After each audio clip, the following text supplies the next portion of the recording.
Magandang araw ho sa inyong lahat mga kapatid. Ako po si JDB, ang inyong abang lingkod. Okay, so pag-usapan natin ngayon, ito hong statement kahapon ni Vice President Sara Duterte. Ito yung pagkatapos po niyang lumabas, no? Hindi niya na tinapos yung pagdinig sa confidential funds, specific for confidential funds ng Office of the Vice President. No. Diyan sa House of Representatives kahapon. Pagkos di ba, ginawa niya namuisit doon, binengbang lang yung Kongreso, yung komite. Now, paglabas niya, nag-attitude ng bruha, di ba? Lagay ng earphone, ayaw mag-take ng oath. Ngayon, eto ho, very important. Kasi hindi niya siguro akalain na dito, kitang-kita yung kanyang ginawang pambubudol sa atin noong nakaraang 2022 election. Sabi niya kasi, hindi naman kasi talaga kami, hindi naman kasi kami talaga nagkausap ni President Marcos. Okay? Hindi kami magkaibigan unang-una. Nagkakilala lang kami dahil sa mag-running mate kami. Ako naman naniniwala ako talagang hindi po sila magkaibigan. At hindi sila talagang sabihin natin ganong magkakilala. Alam niyo kung bakit? Noong 2016, di ba?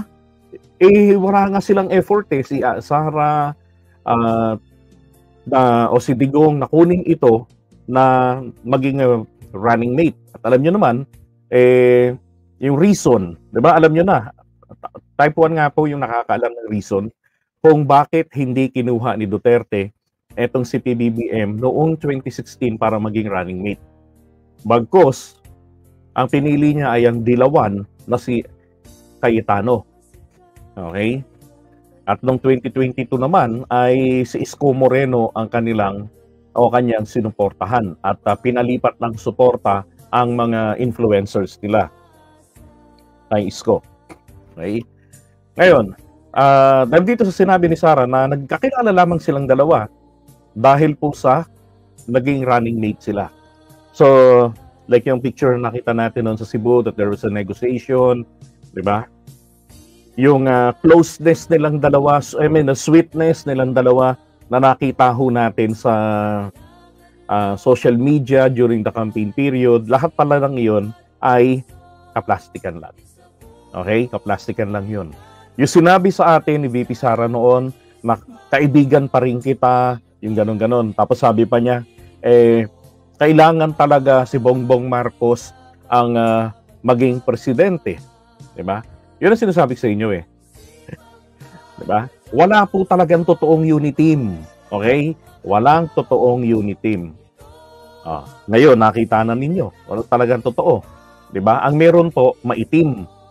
Kapag mga politiko kasi po ang nagsanib-sanib puwersa, nako, asahan nyo na ho yan. Lots of pagiging orokan. Okay? Yun ang problema.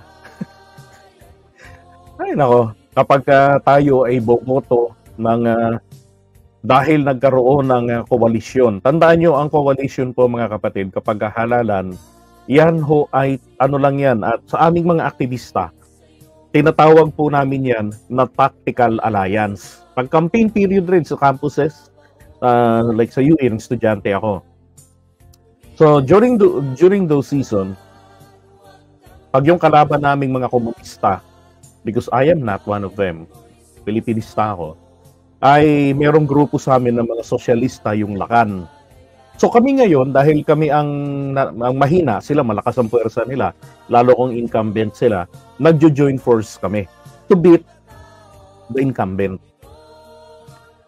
So yung mga differences namin, yung mga Lakan, ayaw nila kay Marcos, yung mga ganung issue, ayaw nila ng sistema na pinaniniwalaan ng mga Filipinista. Kami rin naman, hindi naman kami rin ganun naniniwala sa lahat ng style nila, bagamat magkakahawig. Pero we set aside everything. But we focus on winning. Yun ang target namin. So, pagkatapos ng halalan, May nanalo, may natalo. At pag nakuha namin ng pwesto, babalik kami sa original magkakalaban. Okay? Para sa iisang goal. So, ganun ho yung nangyari rito. Diba? Wala po talagang unity.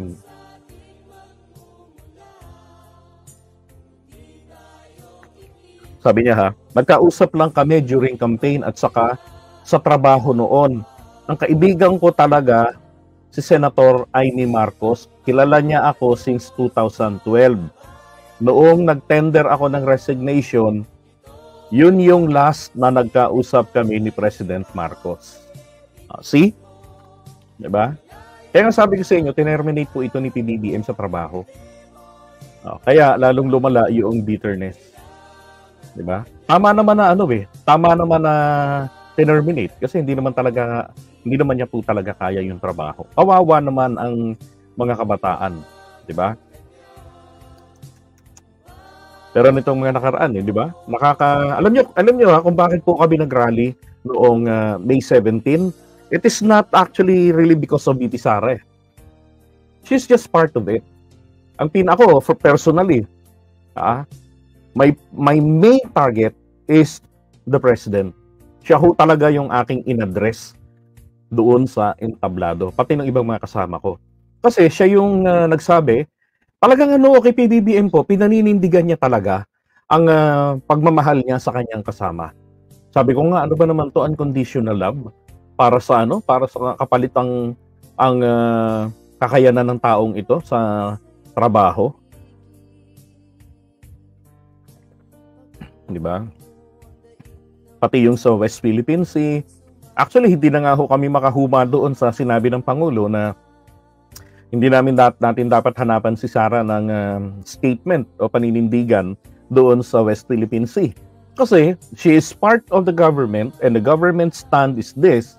So this is all, and this covers everybody in the government. Di ba? Ngayon,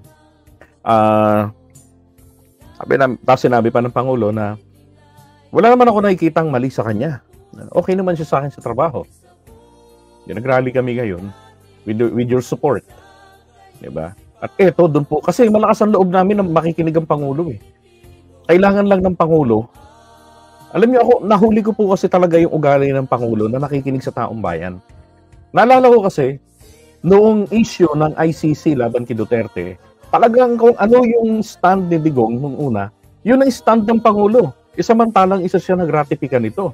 Sabi ko, Mr. President, inaapakan mo yata ang iyong legacy as SBBM. Ikaw ang isa sa nagratify niyan. Ikaw yung isa sa mga nakipaglaban niyan. Sabi ko, pero bakit ganun ka ako? Now, later on, sabi ng Pangulo, kung merong makapagpapaliwanag sa akin sa implikasyon nito, bla bla bla. Yun lang pala, paliwanag lang palang kailangan ng Pangulo eh. Nako, delikado ka, Digong. Unang-una, alam ng Pangulo talaga ang tunay na paliwanag why we had ICC. And also in regards to the jurisdiction of the ICC, the President was so tricky when he said that ICC has no jurisdiction over the Philippines. Totoo naman, wala. Pero they have limited jurisdiction, di ba? From the time that we became member up to the time that we officially exited from the ICC, from the Rome Statute. Napaka-tricky ng Pangulo nun. Now, live tayo ngayon bagong Filipino TV. Shoutout sa'yo. Gawin ko na nga to kada umaga ganito. 6:30 ng umaga. Diba? So, mabuti na rin naman ho at talagang yung itong pangyayari na to na nagsalita ng ganito si Sara with full of I would say regret. Okay? Kaya sabi nga ng SMNI, I don't know kung sinabi ni Sara ito na hindi na daw po siya makikipag tandem sa Marcos. Nako, sabi ko patay tayo rito. Hindi, patay pala rito si Amy Marcos. 'Di ba? Amy Marcos pangarap talaga nito maging presidente ng Pilipinas at maging vice president ng ating bansa. Pero again, I'm not really sure if Sara said this. Kasi nakita ko lamang yan sa isang post ng SMNI. Alam niyo naman ng SMNI. Diba? Parang si Jason sa rin yan eh. Kasi ka Eric. Fake news peddlers. Pero kung sinabi ni Sara yon, di lalong disgrasya yung pangarap ni Amy. Talagang, di ba, firstborn, pero kumbaga walang karapatan, di ba, walang inherent rights sa trono. Ganon. So, eto, naliwanag na kung ano yung sinabi ni Sara, nako, hindi ho natin mapangahawakan na ito ay totoo. Okay?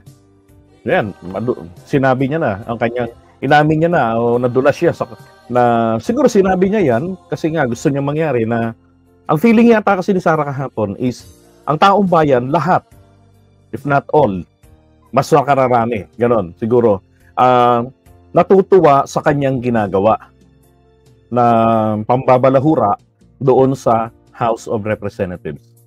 Para sa akin po kasi isang kabastusan yung asal niya kahapon. And then, nung lumabas nga, nagkaroon ng short interview at ito yung isa sa bahagi ng mga tanong sa kanya na sinagot niya. Okay? Na hindi niya po talagang kaibigan si PBBM. So, alam niyo na. Okay? Ay, nako. Ngayon, ang tanong, sino ang mangga? Diba? Sinasabi nila, lumapit ang Marcos sa kanila, gano'n. Diba? Sino ba ang unang binigyan ng tulong? Sino ba ang unang lumapit? Diba? Amy Marcos, matagal na palang may ugnayan sa kanila. That's another thing na na-reveal kahapon. Diba, Edward Porlaje? Matagal na pala na may kaugnayan sa kanila si Amy Marcos. So, no wonder kung bakit si Senator Amy Marcos ay makachina din. And no wonder bakit tipong mas mahal pa ni Amy Marcos ang mga Duterte kesa sa kanyang kapatid. Nang dahil lamang meron silang hindi pagkakaunawaan o hindi niya nagugustuhan sa asawa nito na kasi mas higit sa kanya. 'Di ba? Siya ay frustrated lawyer. She attempted, kaso fake yung foundation, hindi pala hindi nag-submit ng diploma na siya ay nag-4-year college. So, pero dahil nga naman presidente at tatay, nakuha na mapagbigyang mag-aral ng law. Matalino naman sana. Sabi nga ng ilang mga professor like nito ni Larry Gadon. No, hindi naman professor si Larry Gadon, pero yung prof niya sinabi gano'n, matalino raw. Hindi nakapag-law dahil hindi nakapag-bar exam dahil diyan. 'Di ba? Nakakainis lang talaga na nangyayari itong ganito sa sa ating presidente. 'Di ba? Tama ho ang ating pangulo noong 2021 when he said na ako hinihintay ko lang kung ano yung magiging desisyon ng pamilya Duterte. Nagpaalam ako sa partido, sa Nationalista Party na ako tatakbo kasi hindi ko na sila mahihintay. Sabi niya, hindi ko sila mahihintay kung ano yung magiging desisyon nila para sa akin. Ako, handang-handa na ako. I am more than ready to run for the national position. Yun ang sinabi ng Pangulo noon yung 2021, nung pumala siya sa Nationalista Party. Diba? Kasi for PBBM, magpipresidente ako. Now, it's up to you. Ang hinihintay niya lang kasi sa mga Duterte noon, sino sa inyo ang mag-BVP? Is it going to be Duterte Gong or Sara Duterte? Yun lang naman po hinihintay ni PBBM noon Hindi yung kung siya ba ang magba-vice president. Hindi. Alam niyo naman, noon pa, yun ang inilalaban ko na yun lang ang hinihintay ni PBBM sa kanila. Sino sa kanila ang magra-running mate? But for him, he's more than willing to run. Kaya, etong hindi kayang manindigan sa kanya, iniwan niya. So alam niyo na mga kapatid, yung mga hindi kayang manindigan para sa ating Pangulo, iniiwan niya yan.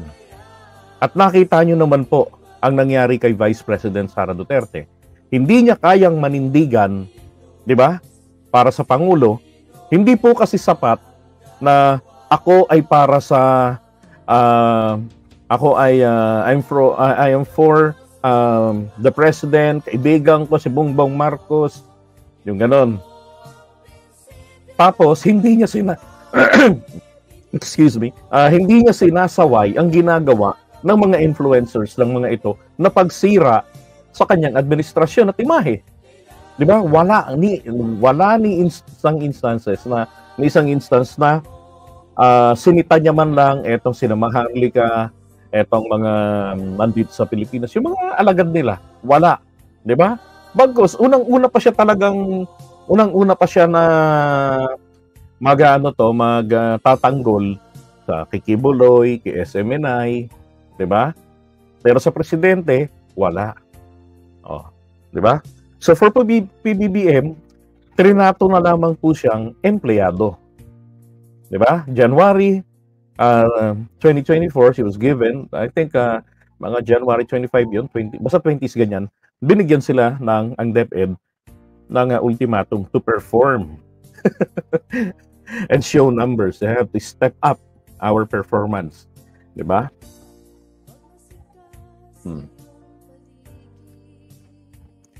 Now, sabi ni DTSD, Alan Pierre Cayetano, party affiliation, nationalista, lakas si MD, Lam, never naging dilawan o liberal. Sana po, wag mag-fake news. Wag niyong ibaba ang sarili niyo. Okay, I stand corrected. Pero, ito, hindi ho ba naging kaalyado siya ng mga Aquino? Tama, mali. May pa-boxing gloves pa siya eh. Nakalimutan niyo na po ba yun? Oh. Okay? That is only a party affiliation. Pero, pagdating po sa gawa, sana naaalala nyo po yun. Hindi ako nagpi-fake news. That is what I saw. Nakadabit pa nga si Alan Cayetano noon ng dilaw na may itim na mapa ng Pilipinas. Tapos yung suot ni Pinoy, ni Bam Aquino na dilaw na damit. Meron siya, ganun yung suot niya. Tapos may pag-gloves pa yan. Nagba-boxing pa. Oh, okay? Oh. Alright? Alam ko naman yung mga affiliation na yan ni Cayetano, Jesus Maria Josep. 1998-2001, ang LAMP. I was present during the LAMP Founding Congress sa harapan mismo ng Club Filipino. O sa Club Filipino noon, buhay pa noon yan si Ernesto Maceda. I was in college. Alright? So, iwan muna natin ito.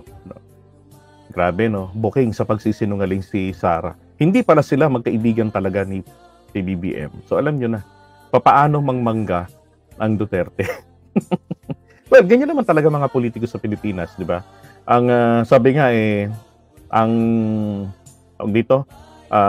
palagi yung kanilang political interest, yung nangunguna. Di ba? Napakahirap kasi naman talagang makakita ng isang politiko na sabihin natin na talagang ang inuuna yung interest ng ating bayan. Diba? Na yung mga, alam niyo yung mga ganyang tao, ito yung mga ayaw mabash, yung mga takot mabash, yung mga nagre-react agad sa bashing, nakikita niyo agad yung kanyang pagbabago ng stand. Yung, ang laging target po, ito makinig kayo maigi and try to observe this. Ito ho yung mga politiko na nakafocus sa survey. Okay, nakaposisyon sila, but their focus is survey ng trust rating, yung approval rating, yan po yung pinaka-focus nila. Sometimes, when you're doing something for the nation, sometimes we cannot avoid this that we may hurt someone. Diba? May masasagasaan talaga dyan. Pero ganun talaga, that's the way it is. Sabi nga sa Liga Latin Maxim, dura lex sed lex. The law may be harsh, but it is still the law. Okay?